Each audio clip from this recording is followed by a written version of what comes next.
방송에서 제공하는 부동산 정보에 대해서는 방송사에서 책임지지 않습니다. 결과에 대한 책임은 투자자 개인에게 있습니다.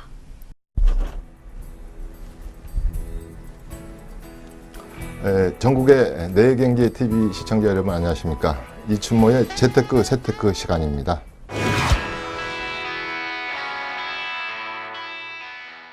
네, 오늘은 33강, 33만 33강 규제지역과 비규제지역의 세무전략입니다. 오늘 규제지역, 비규제지역. 과거, 오늘 재밌는 얘기를 좀 하겠습니다. 과거 우리가 내 집이 뉴타운으로 들어가고 내 집에는 헌타운에 남고 이렇게 되면 형제 간에도 이웃 간에도 싸운 경험이 많았어요. 근데 이번에는 파리 대책으로 인해서 규제를 해버린 지역, 규제. 조정지역 40개, 투기 과열 지구에 27개, 투기 지역에 12개, 이것은 여기에 포함되고 여기는 여기에 포함돼 가지고 공집합, 교집합 2중, 3중으로 규제 지역. 그렇다고 비규제 지역이 해피한 건 아니에요. 또 비규제 지역. 이렇습니다. 아까 제가 말한 대로 뉴타운에 편입됐느냐 안 됐느냐, 뉴타운에 속해 있느냐 안 했느냐에 따라서 집값이 차별되듯이 이렇게 보면은 가만히 보면은요 이게 진보 계열, 진보당이냐 또 보수당이냐 이럴 정도로 돼요. 그래서 이렇게 규제, 비규제 어떻게 된 간에 이렇게 뭐 정부의 대책이니까 잘 우리가 이렇게 진영을 나누기 이전에 한번 제가 그런 생각을 한번 가져봤거든요. 이랬을 때 여기에 속해 있는 분들이랄지 여기에 속해져 있는 비규제 지역의 물건을 소유하는 시청자분들이랄지 고민은 비슷한 고민이 약 7가지가 있어요. 7가지. 자, 이 파리 대책이 물론 예고 방송을 했어요. 우리가 대통령으로서 당선되자마자 또 대통령 공약 중에서도 이제 규제를 좀 할 겁니다. 또 국토부 장관이 새로 바뀌어서 이렇게 할 겁니다. 그랬을 때 과거에 박근혜 정부에서 착용한 노미스, 최노미스에서 했던 정책하고 정반대로 갈 거거든요. 이런 예고 방송을 했지만 8월 2일 날 대책이 동시다발적이면서 광범위하게 이렇게 정대책이 나올 줄은 잘 몰랐거든요. 7가지의 갈팡질팡 건다 그러잖아요. 갈팡, 질팡, 우왕좌왕 하잖아요. 지금 정부도 약간은 우왕좌왕해요. 자꾸 추가 자료를 내놓고 어떤 부분에 대해서 문제가 있습니다. 뭐 이런 거 신혼부부들을 위해서 희망주택을 공급하는 건 좋은데 신혼부부들이 열심히 돈을 좀 모아서 청약을 하려고 그랬더니 가점제로 바꾸면서 아직 신혼부부는 아기도 없고 그 다음에 통장 들어오는 시간도 얼마 안 되고 그 다음에 뭐 부양가족도 없고 그러니까 차라리 어떻게 보면 거꾸로 신혼부부들이 청약을 받는데 진입을 아예 그냥 막아놓은 꼴이 돼버리기도 하고 여러 가지가 있습니다. 그 다음에 1세대 1주택 집 하나 가지고 이것을 팔아서 새로운 주택으로 넘어가려고 그러니 내 집이 만약에 내 집이 공교롭게도 그 집이 규제 지역에 있다 하면은 규제 지역에 있다면 팔 수가 없어서 새 집으로 넓혀가지도 못하고 새 집으로 이사도 못 가는 거.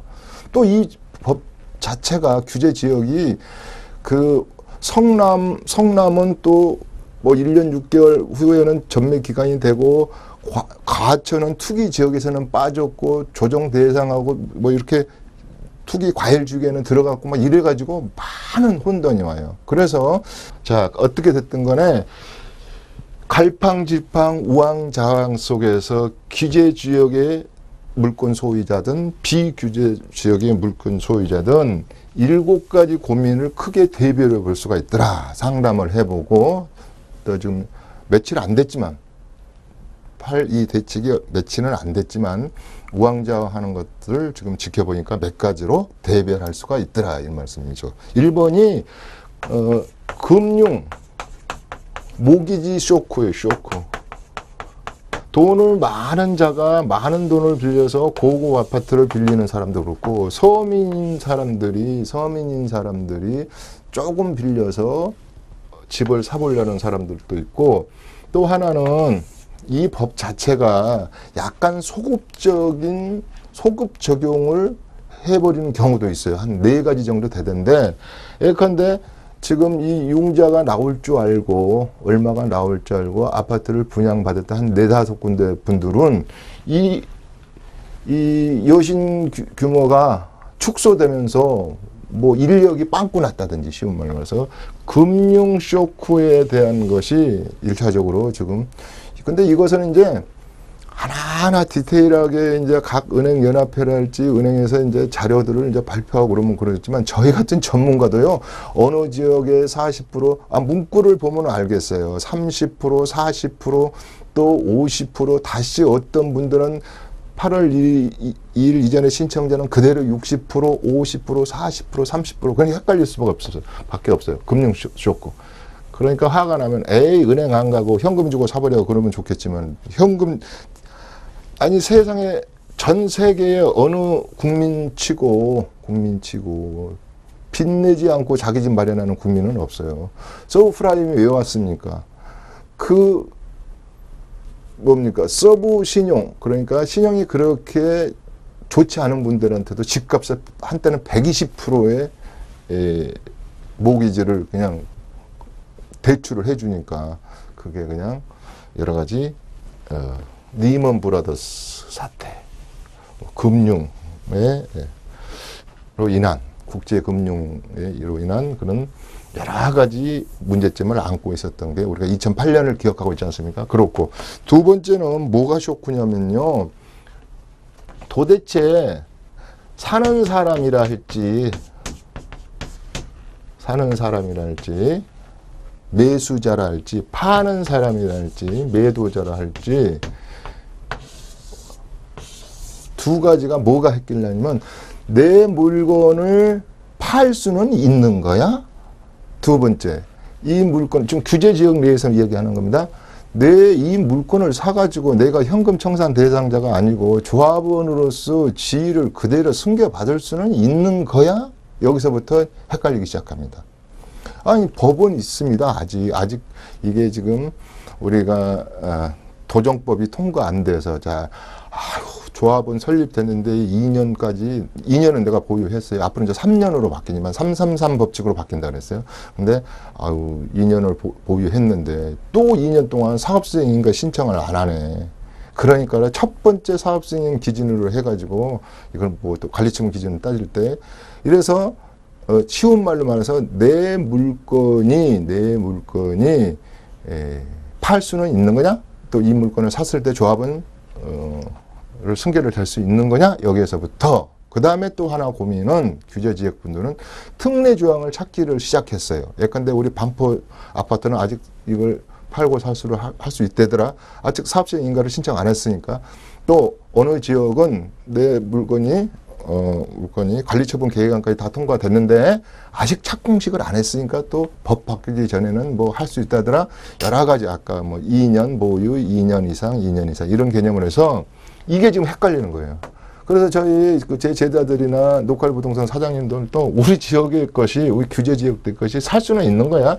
팔 수는 있는 거야? 요거에 대한 헷갈림이 있습니다. 그 다음에 3번이 중과세 폭탄이에요. 자, 중과세 된다는 것까지는 압니다. 다들. 어이구, 하도 이제 신문에서 62%라더라, 50%라더라, 그 다음에 10%포인트 가산세율이라더라, 투기 지역 내에. 그것은 지금부터 시행한다더라, 투기 지역 내. 이것까지는 아는데, 먼저 뭘 모르시냐면, 내가 가지고 있는 주택하고 포함을 했을 때, 심지어 실질과세 원칙을 지금 이제 생각하는 거예요. 분양권도 쳐주는 건지, 3주택 속에 오피스텔을 하나 샀는데, 이것을 부가가치세를 한 급 안 받고 그냥 전세를 줬는데, 이것도 지금 포함이 돼가지고 3주택자로 돼가지고 이렇게 중과세 되는 것인지, 막 이래서 이 중과세에 대한 폭탄 개념인데, 여기서 더 중요한 것은 이것을 고민하는 것이죠. 세금이 이렇게 많다는 건지 알았어요. 그런데 여기서 중요한 것은 지금 8개월 안에, 내년 4월 1일 안에 팔아버리는 게 중과세 폭탄을 덜 맞는 것이냐. 아이고, 속된 말로 내가 이걸 안 팔고 끝까지 버티고 있다가 증여나 상속으로 해버리지.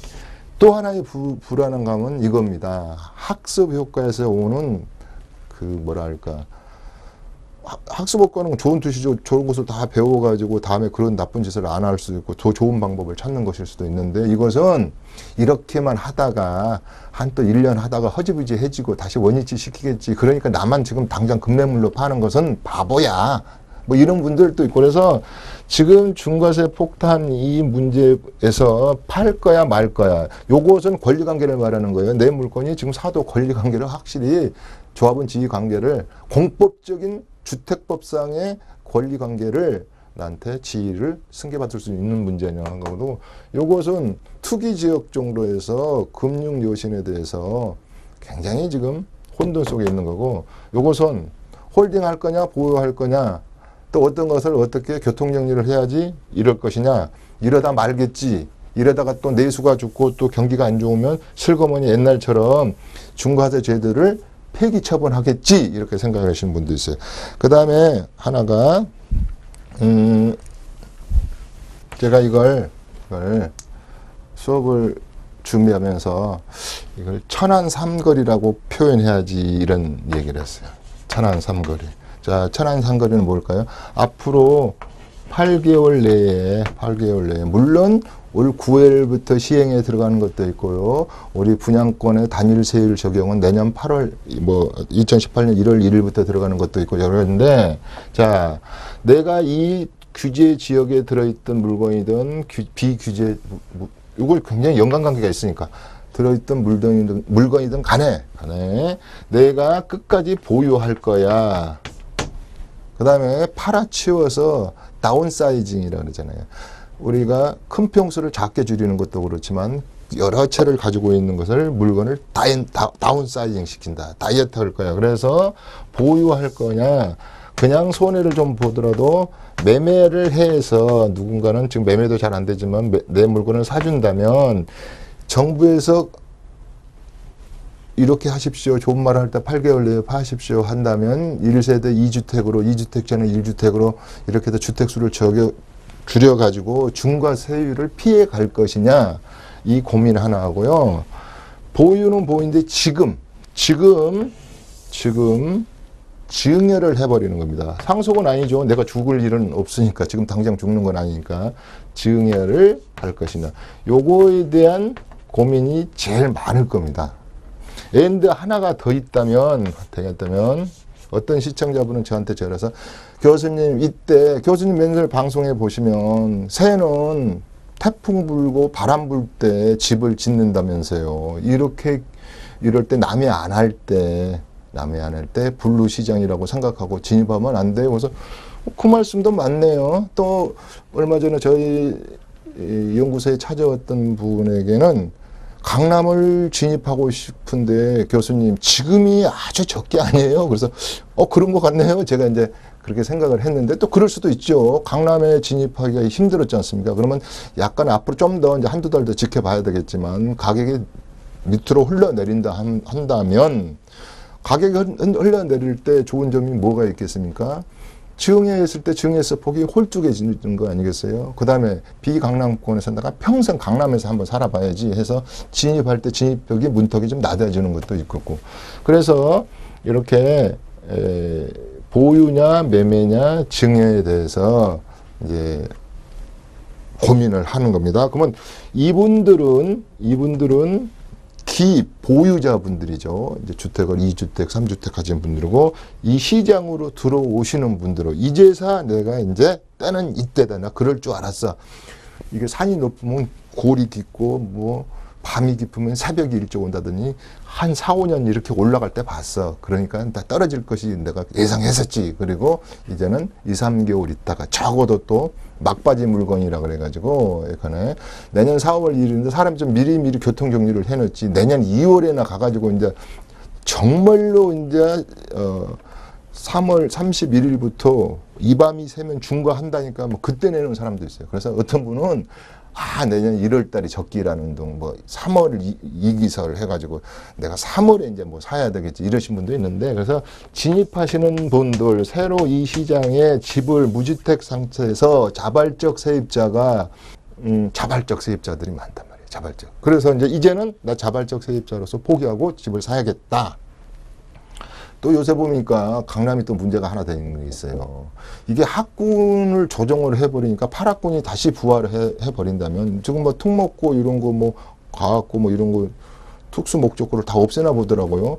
이 상태에서 이제 고민을 해야 됩니다. 자, 이제는 이 진입하실 분들은 진입 기회가 가격이 아무래도 이제 이 상태에서는 더 올라가지는 않겠죠. 저는 그렇게 생각하는 겁니다. 과거의 노무현 정부에서 이런 정책을 프레싱 더 누르니까 스프링 효과처럼 더 그냥 반불해서 아파트 가격이 오른 적이 있었는데요. 이번에는 그럴 기회는 저는 부정적으로 생각합니다. 저는 분명히 냉각기가 있을 거고 일정 부분 다주택자들이 물건을 시장에 다시 토해내야 되기 때문에 시장이 어느 시점까지는 저도 장담을 못 하겠어요. 그러나 일정 부분은 냉각기를 가지기 때문에 진입하는 분들은 살 기회가 될 것이고, 특히 우리 재개발, 재건축 그냥 좋은 거 하나 사고 싶잖아요. 그런 분들은 가격이 더 이로 당분간은 치솟지는 않을 것이다. 뭐 보합 내지 내릴 것이다. 그러면 진입을 하는 것을 저는 준비를 하고 있어야 된다. 딱 준비를 하고 있어야 된다. 요 부분은 그렇게 얘기했을 거예요. 자, 이제 매매 전략하고 보유 전략에서, 증여세 전략에서 이제 보유 전략부터 얘기를 한다면, 만에 하나 지금까지는 보유세에 대해서 거래세, 보유세, 종부세는 물론 뭐 종부세가 보유세지만 타치 안 했어요. 그러나 이제 만에 하나 이제 이 규제도 안 믿기고 다시 부동산이 들썩거린다든지 그러면 이 보유세를 분명히 손질을 가할 겁니다. 손질을. 그래서 그렇지만 그렇게 보유세 부분에서 아직 매도를 해가지고 양도 차익이 안 발생했기 때문에 뭐 무서울 건 없는데, 저는 굳이 증여할 것도 마땅치 않고 매매하고자 하니 손해보기도 그렇고 싸게 팔기도 하신 분들은 당분간 보유하시고 정부가 하는 정책을 더 지그시 좀 참고 기다려 보세요 하는 쪽이고요.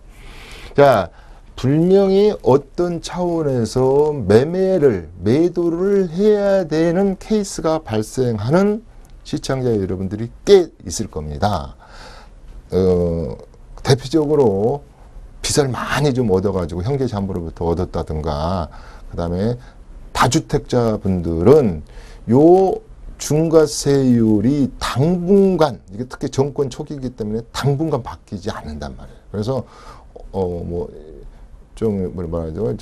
악성 자금이랄지 좀 뭐 앞으로 원리금에 대해서 부담을 느끼게끔 레버리지를 걸어서 구입하신 분들, 이런 분들은 이제 할 수 없이 팔아야 되지 않겠습니까? 그럴 때 제가 항상 하는 세법의 실무 전략은 팔 때도 순서가 있게 팔고, 이제 머리를 싸매고 정말로 전문가들하고 의논을 해야겠죠. 그때 진짜 세무 전략이 필요하다 이 말이에요. 하나 예를 든다면 이렇습니다. 자, 어느 순간부터 내년부터는 장기 보유 특별 공제를 안 해준다니, 이런 생각도 가질 수 있죠. 이완에 장기 보유 10년, 그 다음에 3년 이상짜리를 장기 보유 혜택을 못 받을 바에는 오래 보유한 것을 먼저 팔아봐야 되지 않을까? 과거에는 안 그랬죠. 앞으로 막 장기 보유를 많이 해주는 거니까 9억 이상짜리 집에서 밑에는 비과세, 9억 이하는 비과세 받지만 나머지 부분에서도 장기 보유 특별 공제를 80%를 해주니까 크게 그렇게 문제가 안 됐는데, 이제는 이런 파는 순서가 중요하게 돼도 될 겁니다. 이제 내년 4월 1일 날지 법 개정이 이제 어느 날짜로 확정돼서 될지는 모르겠으나, 아무튼 노드맵은 그렇게 돼 있는 거니까. 그래서 매매업자나 보유업자나 증여나 진입. 그다음에 증여 많이 합니다. 요새 많이 해요. 아까 집값이 내려갔을 때 증여하는 것도 좋고, 또 두 번째 이런 습성이 있어요. 우리 어렵게 해서 강남이라 할지 좋은 재개발 도시 및 주거 환경 정비 지역에 철거를 바라보고 있는 곳에 오랫동안 10년 기다려가지고 이제 이 집이나 타고 우리 집이 철거돼서 새 아파트로 변해가는 모습을 볼만하니까 이런 사단이 났다. 그러니까 이제는 알곡만 쓱 빼먹을 차이인데 시세 차익도 많이 나는데 어느덧 중과를 이렇게 뒤통수를 맞아서 중과 대상이 됐고 또 팔아먹을 수도 없는 현실이 되다 보니까 그냥 하루아침에 뒤통수를 맞는 꼴이다 이런 얘기도 하시는 분이 있습니다. 그 말에 대해서는 전혀 50대 50으로 긍정 부정을 개인별로 또 케이스별로 틀리겠죠. 그래서 다시 이걸 간추리면 진입을 하실 분들은 지금 서두를 필요가 없다. 앞으로 더 이걸 저도 이 방송을 하면서 조심해야 됩니다. 그러다가 다음 한 36강 정도 강의하는데 강남의 부동산이 더 올랐다 그러고 이거 저 교수 저거 엉터리구만 그렇게 말씀드립니다. 그러나 과거의 노무현 정부의 시즌 1하고 지금 문재인 정부가 내놓은 정책의 시즌 2는 정책적인 그 본질을 뿌리를 이렇게 낱낱이 디테일하게 보면 틀린 점이 많아요. 그렇기 때문에 진입벽을 하시는 분들은 한두 달 더 실탄이라 그러죠. 시드머니를 딱 통장에 넣어놓고 보다가 적기를 찾으시는 게 좋겠고 매매 전략은 아까 말한 대로 순서, 금액, 그 다음에 이 세테크 전략을 굉장히 잘 떠서 조금이라도 절세를 해야 되지 않겠습니까? 증여, 이완에 이렇게 좋은 명품 부동산을 샀는데 증여세를 좀 물고라도 증여하는 부분에 대해서는 아주 좋다. 여기서 증여의 중요점. 이번에 286명을 대부분 조사하는 것 중에 이게 진짜 제대로 증여를 해줬느냐, 제대로 양도세를 냈느냐, 왜 자금 출조도 될 수 없는 사람이 다주택자랄지 고가 전세에 사느냐, 왜 중개업을 하시는 분이 그 중개업법에 벗어난 행동으로 중개를 했느냐, 여러 가지 해서 7, 8분들을 집중적으로 1차 조사하고 나머지 또 2차 추가 조사하고 한 3,000명 가까이 한다 그러죠. 그러니까 앞으로 그 계획적 기획 세무 조사, 기획적인 거죠. 기획적. 엔드 앞으로 거래 사실 확인서를 갖다 제출을 하고 자금 출처랄지 이런 것들을 쭉 이제 자료를 모아서 앞으로 더 세금 조사를 강화하겠다 이럴 예정이죠. 그거에 대해서는 물러날 것 같지가 않아요. 그래서 여기 분들은 이제 좀 이런 각도로 고민이 있다는 걸 생각하시고요. 제가 이제 34강, 35강, 36강에 어느 세 강의에 특별 스페셜 타임을 해서 요 세 개를 낱낱이 한번 예를 들어가면서 분석을 해드릴 시간을 가지려고 그래요. 그 다음에 비정규는 다른 말로 풍선 지역 아니에요. 풍선. 에드벌룬, 벌룬 이펙트. 풍선. 그러면 나는 여기 규제 지역이니까 나 풍선을 풍선 효과 때문에 어떤 분들은 이렇게 말해요. 그냥 내가 아주 이 규제 지역을 여기를 그냥 이분들이 얄미워 죽고 해서 많이 막 오른 분들이 그랬는데 내가 이제 덕 좀 보겠구만 그랬는데 그것은 저는 그 말도 좀 틀린 말은 아닌데요. 이 세상은 항상 순환되고 돈을 왔다 갔다 해야 되는데 이게 규제가 심하면 이것도 안 들어갈 수가 있고요. 그래서 밀접한 연관관계가 있는데요. 이제 풍선 효과 지역에서 우리가 그렇다고 재테크를 투기는 하면 안 되겠지만은 재테크는 해야 되잖아요. 재테크는 뭐예요? 다른 거 재테크의 사전 내 이춘모 교수의 사전학적 내 가슴 속에 있는 재테크 전략은요. 이왕이면 앞으로 좀 남보다 오를 지역에 집 사자. 이왕이면 남보다 좀 땅값이 오를 지역에 골라서 신경 써서 분석해서 세금 다 분석해서 사자. 이거요. 간단해요. 그러니까 뭐 요새 얘기가 내가 하면 노맨스, 남이 하면 불륜, 내로 뭐라더라? 내로 남불, 뭐 이렇게 얘기해야 내로 남불. 그런데 재테크하는 게 다 이런 게 아닙니다. 어떤 사람은 맨날 사도 오르지도 않고 그냥 그런 것만 사. 그래서 재테크는 간단하다. 이왕이면 내가 똑같은 돈을 투자하면 똑같이 남보다 많이 오를 지역을 사는 게 재테크다 이런 겁니다. 그래서 이 풍선 지역에 지금도 어설프게 풍선 효과가 있다고 그래요. 그건 이건 조족지열이에요. 뭐 이 자금이 주식으로 갈 거다, 파생상품으로 갈 거다, 상가로 갈 것이다, 다시 수익형 부동산 쪽으로 갈 것이다. 아니다. 토지시장 쪽으로 규제 없는 토지시장으로 갈 거다. 그렇지 않습니다. 시청자 여러분, 결국은 재테크의 기본은 주택에 관한 거예요. 집 가지고 지금 투기라는 뜻은 아니에요. 안전자산을 내가 담을 수 있는, 다시 말하면 저도 베이버 부모 세대입니다. 베이버 부모 세대들이요. 제가 고한다 그랬어요. 고합니다. 그래도 투자의 재테크의 기본은 주택에 있다는 사실을 알으셔야 돼요. 이때 잠깐 또 아이고 규제가 없는 지역으로 간다 그래가지고 뭐라 그래야 이제 이건 뭐 속된 표현인데 삐딱선을 타지 않습니까? 그러면 그때 그 유명한 3,000%로 빠지는 겁니다. 3,000%. 이제 그랬을 때 주택시장이 약간 진입벽이 낮아질 때 이제 돌아오지 못해. 그대는 다시는 고향의 못가리. 이문열 씨의 소설 이름이에요. 그러니까 주택시장을 좀 보면서 자, 그러면 이 정권 초기가 한 4, 5년은 이렇게 강할 것 같으니 우리는 풍선시장에 세테크 방법을 생각을 해서 재테크를 해야 되겠다. 이렇게 생각합니다. 자, 시간이 다 됐으므로 33강 규제지역과 비규제지역에서 세무적인 전략과 재테크 전략을 간단하게 설명했습니다.